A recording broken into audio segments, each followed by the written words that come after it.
Jutaan orang bahkan tidak menyadari bahwa mereka bisa menghasilkan 1000 US dollar per hari tanpa meninggalkan rumah. Dan Anda adalah salah satu dari mereka. Wow.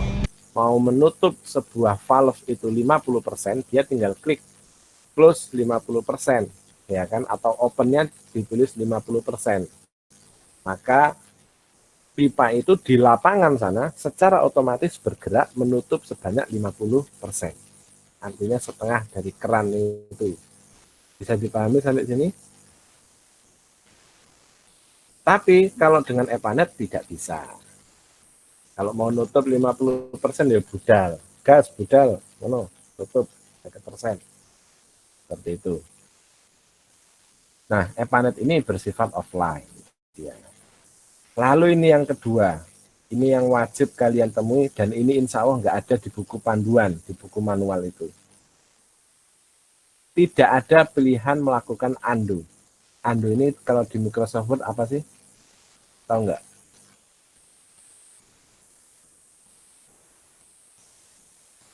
Halo? Kontrol Z, Pak. Nah, ya Ctrl Z. Kembali ke pekerjaan sebelumnya, ya. Di Epanet tidak ada. Di Epanet tidak ada. Maka kalian harus rajin-rajin melakukan save as. Gitu ya. Saya dulu sudah sempat merasa hampir gila mengerjakan ini.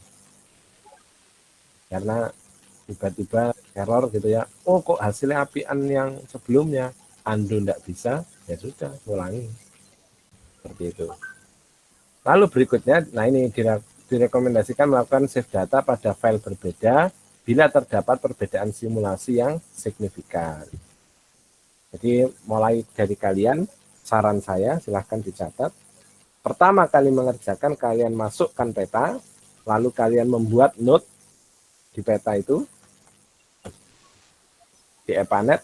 Begitu selesai, jangan dilanjutkan membuat pipa, tapi di save as. Nah, ini yang paling penting. Dalam penamaan, usahakan sistematis. Misalkan, save as pertama, save as pekerjaan dengan note. Nanti dikasih pipa, selesai pipanya pekerjaan dengan pipa. Berikutnya ditambah lagi pekerjaan dengan base demand misalnya. Dan seterusnya. Begitu juga nanti ketika running pertama, running kedua, running ketiga, running keempat. Bisa dipahami sampai sini? Nah, coba paksa untuk memahami dulu. Nanti kita coba. Nah, ini kegunaannya. Pertama, didesain sebagai alat untuk mengetahui perkembangan dan pergerakan air serta degradasi unsur kimia yang ada di dalam air di pipa distribusi. Tapi nanti saat tugas kalian tidak akan membahas degradasi unsur kimia. Berikutnya, dapat digunakan sebagai dasar analisis dan berbagai macam sistem distribusi. Detail desain, model kalibrasi, analisa sisa klor, dan beberapa unsur lainnya. Jadi Epanet ini sebenarnya tidak hanya untuk air minum. Saya sudah pernah menggunakan Epanet ini untuk air irigasi dalam pipa tadi ya. Yang jelas, sistem aliran yang digunakan dalam Epanet ini harus aliran tertutup, bukan aliran terbuka. Jadi kalau di pertanian itu sekarang ada namanya irigasi tetes. Irigasi tetes itu pada aliran pipa bertekanan, dia itu lebih hemat air, gitu ya, karena air itu tidak boros dibuang pada aliran terbuka. Nah, bagaimana mengukur pipa-pipa yang kecil itu? Itu dihitung menggunakan Epanet. Bisa. Berikutnya, dapat membantu menentukan alternatif strategis manajemen dalam sistem jaringan pipa distribusi air, seperti bagaimana penentuan alternatif sumber, instalasi apabila terdapat banyak sumber, bagaimana simulasi dalam penentuan alternatif pengoperasian pompa, diuji coba kalau 2 pompa bagaimana, 3 pompa seperti apa, itu bisa diujikan di Epanet. Lalu digunakan sebagai pusat treatment, seperti di mana dilakukan proses klorinasi. Ini kalau melakukan analisis sisa klor gitu ya, baik itu di instalasi maupun di sistem jaringan. Itu fungsi-fungsi Epanet. Nah, ini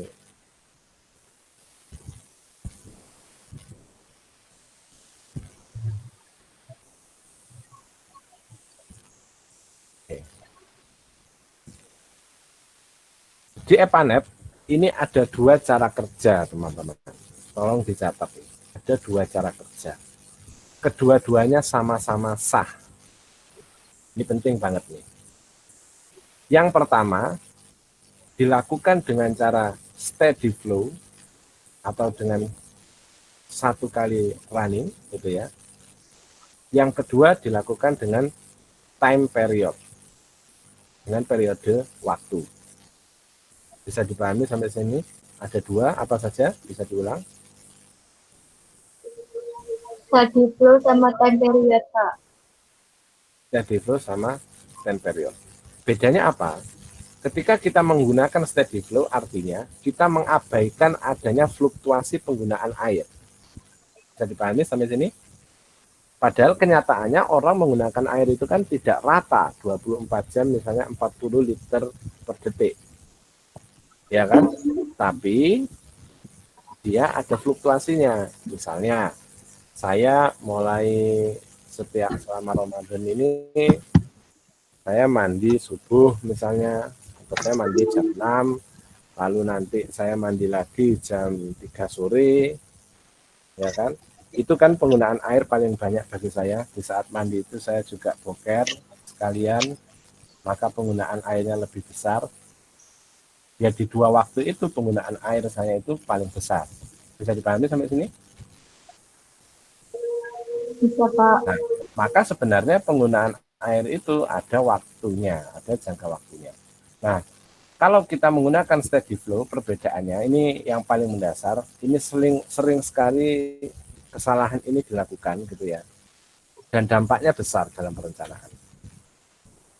Ketika kita menggunakan steady flow, input debit yang kita gunakan untuk menghitung adalah debit yang sudah dikalikan dengan jam puncak. Ingat itu, ya.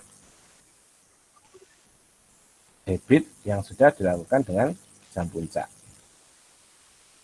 Ini nanti tergantung asisten kalian, apakah ada yang minta steady flow atau time period. Yang kedua, apabila kalian menggunakan time period, maka faktor penggunaan air itu sudah ditentukan. Nanti kalian merencanakan periode waktunya. Maka debit air yang digunakan adalah debit rata-rata total. Artinya debit rata-rata total itu apa saja?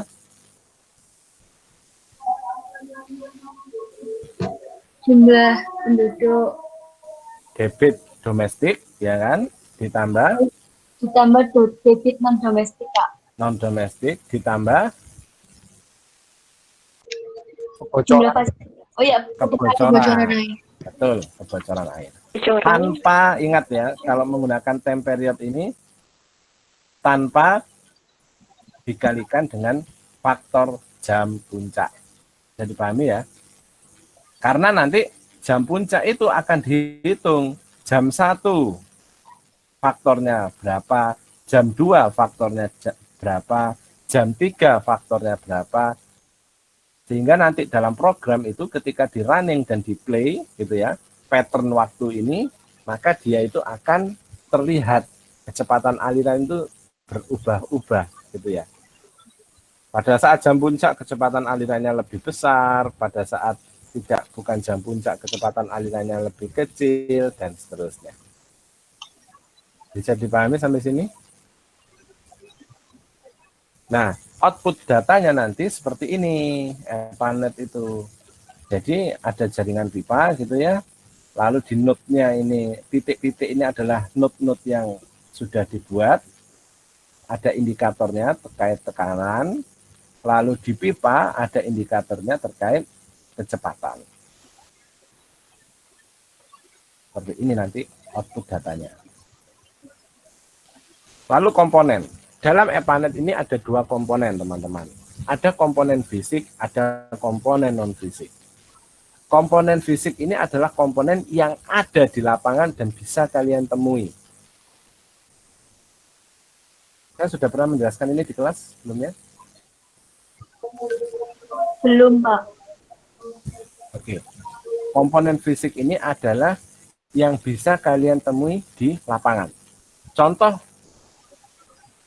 komponen non-fisik ini ada dua di EPANET, ada node, ada link. Node ini merupakan gambaran dari tank, reservoir, dan junction, titik-titik yang kalian buat. Tank itu tangki, reservoir itu tandon bawah, gitu kan, atau sumber air. Reservoir itu bisa diartikan. Tank itu maksudnya adalah tandon yang ada di atas, seperti yang di Pasar Tanjung, kalian tahu? Tahu, Kak. Ikonnya Jember tuh, ya kan? Nah, reservoir itu bisa diartikan sebagai sumber airnya kalau di EPANET, junction atau node yang kalian buat. Ini semua bisa kalian temui di dunia nyata. Betul seperti itu ya?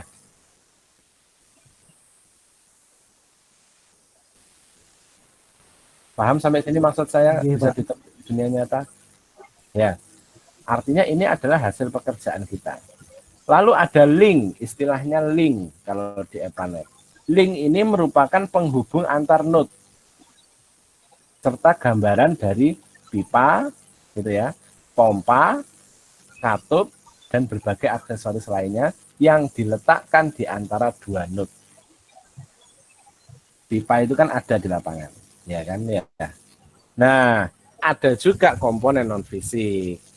Komponen non fisik ini ya yang tidak kita temui di lapangan, seperti kurva, pola waktu, time pattern, itu adalah data, bukan aspek fisik yang ada di lapangan. Paham sampai sini teman-teman?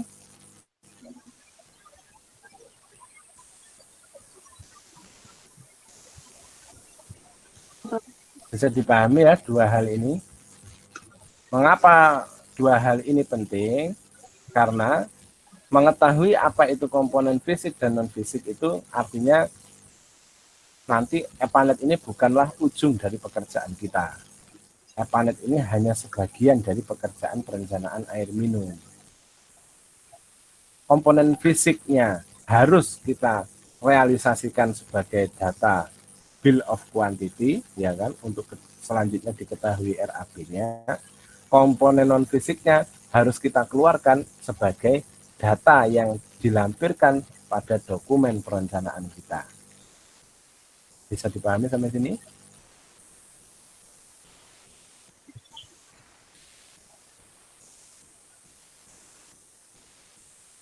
Saya lanjutkan ya.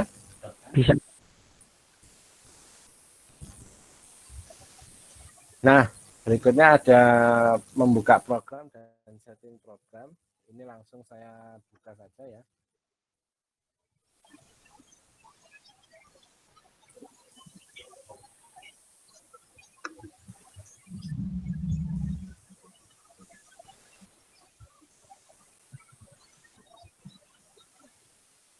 Oke, nanti sebelum saya buka program, saya jelaskan ini dulu.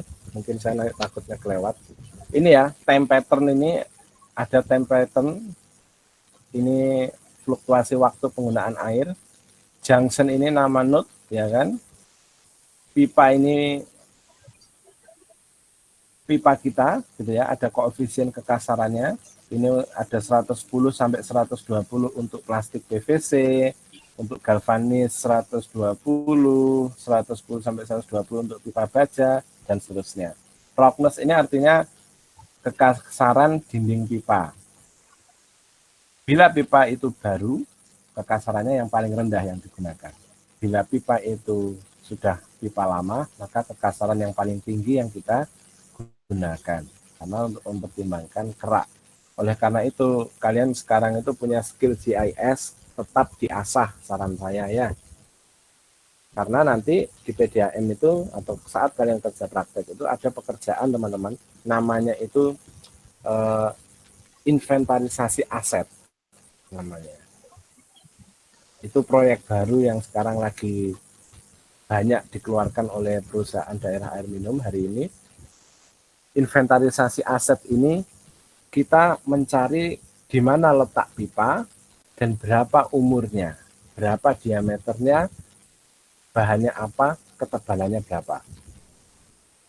Nah, data yang sudah kita miliki dimasukkan ke dalam GIS. Nah, ini skill GIS kalian, nanti semoga harus lebih terasa lagi nanti di mata kuliah SPAN ini. Nah, lalu ada reservoir, ada kurva pompa, ada tank, gitu ya. Jadi saya jelaskan.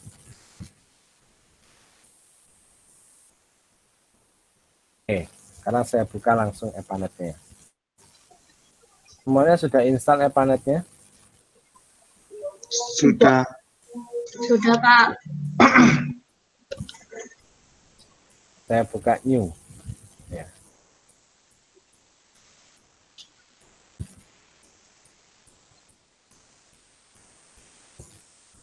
Nih, seperti ini betul tampilannya ya? Betul. Iya, Pak. Saya ingin jelaskan beberapa hal yang pertama. Ketika kita memulai sebuah software, pastikan hal-hal yang berkaitan dengan ukuran itu kita selesaikan dulu, atau setting dasarnya kita selesaikan dulu. Jadi di EPANET ini mulai dari file, ya kan? Di sini kalian bisa cetak langsung gitu ya dari EPANET itu sebenarnya. Tapi ya itu nanti akan tidak begitu bagus gitu ya hasilnya. Nah, di sini ada beberapa settingan, mulai dari settingan new ini untuk memulai kerja baru, open ini untuk membuka file yang sudah kita simpan. Filenya nanti formatnya seperti ini, .NET formatnya, ya kan. Ini open ini untuk membuka file yang sudah kita buat sebelumnya. Save ini untuk mengesave di file tersebut. Save as ini yang tadi yang harus dilakukan, ya kan, sering-seringlah melakukan. Import, lalu ada nanti page setup, print preview, dan preference. Sekarang saya coba untuk membuka salah satu pekerjaan gitu ya. Oke, ini sebuah pekerjaan, kelihatan ya teman-teman. Iya, kelihatan. Sekarang kita mulai dari preference ini. Nah, di preference di sini ada general. Ini menurut saya ya, yang saya rekomendasikan untuk dicentang ada 3 ini, gitu ya. 3 ini adalah beberapa aspek yang sangat membantu. Seperti blink map filter ini kalau kita matikan, nah saat saya mengklik pipa, dia hanya ada kotak hitam ini, ya kan. Tapi kalau kita buat dia blink, dia kelip-kelip nanti. Kelihatan ya? Iya, kelihatan. Nah, sebenarnya fungsinya hanya semacam itu, tapi ini hal yang penting gitu ya, karena ini berfungsi untuk mencari kode pipa yang kita gunakan. Lalu berikutnya di preference ini ada flyover map labeling, jadi terkait map yang ada di belakang nanti. Lalu ada confirm deletion. Confirm deletion ini lupa saya.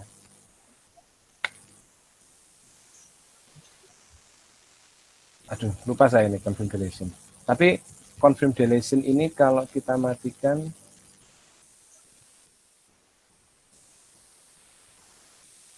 lupa saya ini confirm deletion ini. Nanti bisa dilihat di panduan ya. Tapi Iya, biasanya Pak. ini tetap saya centang. Lalu berikutnya di sini ada edit gitu ya. Lalu ada view. Di view ini ada dimension. Nah, ini dimension. Nah, ini sebenarnya yang ingin saya coba. Jadi di dimension ini kalau kita menggunakan survei di lapangan menggunakan GIS, kita akan menuliskan koordinat terendah, X dan Y terendah, dan X dan Y tertinggi. Bisa dipahami sampai sini? Iya. Nah, apa keuntungannya menggunakan ini? Nantinya ketika kita membuat jaringan pipa, ini akan langsung pas gitu ya. Dia bisa secara otomatis menghitung berapa panjang pipa yang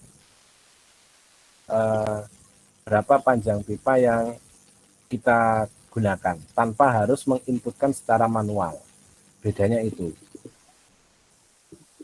Nah, nanti kita silakan nanti kalian coba di GIS itu yang ingin saya coba nanti saya jelaskan lah. Lalu map unitnya pastikan kita menggunakan meter. Bisa dipahami? Bisa. Kalau kita klik auto size, dia akan secara otomatis gitu ya, dia akan secara otomatis membuat koordinat itu sesuai. Jadi sama ini seperti AutoCAD, dia setiap titik ini memiliki informasi koordinat. Nah, ini ya, dia memiliki informasi koordinat. Berikutnya